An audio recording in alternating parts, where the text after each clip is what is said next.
জামায়াতে ইসলামী, NCP, ইসলামী আন্দোলন, মানে বিএনপির বাইরে আমরা উল্লেখযোগ্য যে দলগুলোর কথা বলতে পারি এইগুলোর কথা বলতে হবে এখন। মানে তারা দেখবেন নির্বাচন আমরা চাই, মানে খুব জোর দিয়ে বলেন, কিন্তু এটা তারপর দেখবেন লিস্ট ইজ হিউজ, সংস্কার হতে হবে, বিচার হতে হবে, বিচারের রোডম্যাপ, বিচারেরও নাকি রোডম্যাপ হয়। How stupid the sentence is. আপনি কোনোদিন কোনো বিচারে আসলে রোডম্যাপ দিতে পারেন না, আপনি চাইলে আমি সেটা ব্যাখ্যা করে দেখাবো, কিন্তু এটাও আসলো। তারপর খেয়াল করুন নিরাপত্তা আইনশৃঙ্খলার পরিস্থিতির আলাপ আসলো, কিছু একটা সমস্যা হলেই দেখবেন বলে উঠছে এই পরিস্থিতিতে কিভাবে নির্বাচন হবে। তারপরে বলা হচ্ছে গণপরিষদের মাধ্যমে একটা নতুন সংবিধান তৈরি হবে, এটা না হলে নির্বাচন হবে না। তারপরে জুলাই সনদ পুরো বাস্তবায়ন করতে হবে, মানে সংবিধান সংশোধনও নাকি আপনি একটা অধ্যাদেশ দিয়ে বাস্তবায়ন করতে পারেন, এরকম আবদার আমরা দেখছি।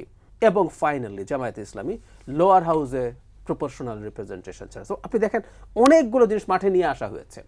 এখন এইগুলো আনার মানে হচ্ছে এই যে আপনি আসলে নির্বাচন নিয়ে ঝামেলা করতে চাইছেন। ধরুন লোয়ার হাউসে প্রপোর্শনাল রিপ্রেজেন্টেশনে নিয়ে আমাদের মানে এই যে সংবিধান সংস্কার কমিশন তার রিপোর্টে ছিল না, ঐক্যমত্য কমিশনে ছিল না।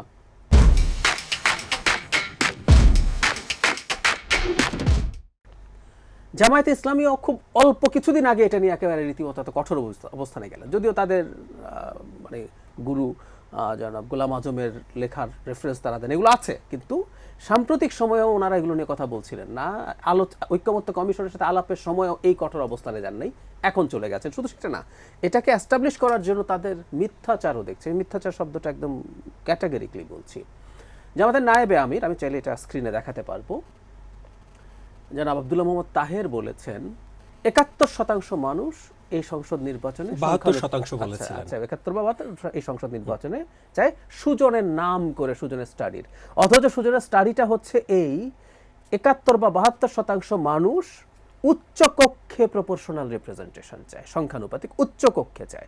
আমাদের আলাপ তো আসলে উচ্চ কক্ষ নিয়েছিল, কিন্তু এটাকেই আবার ব্যবহার করছে তারা এইভাবে, একদম একটা ডিস্টর্টেড ডিসইনফরমেশনের মাধ্যমে মিথ্যাচার করে।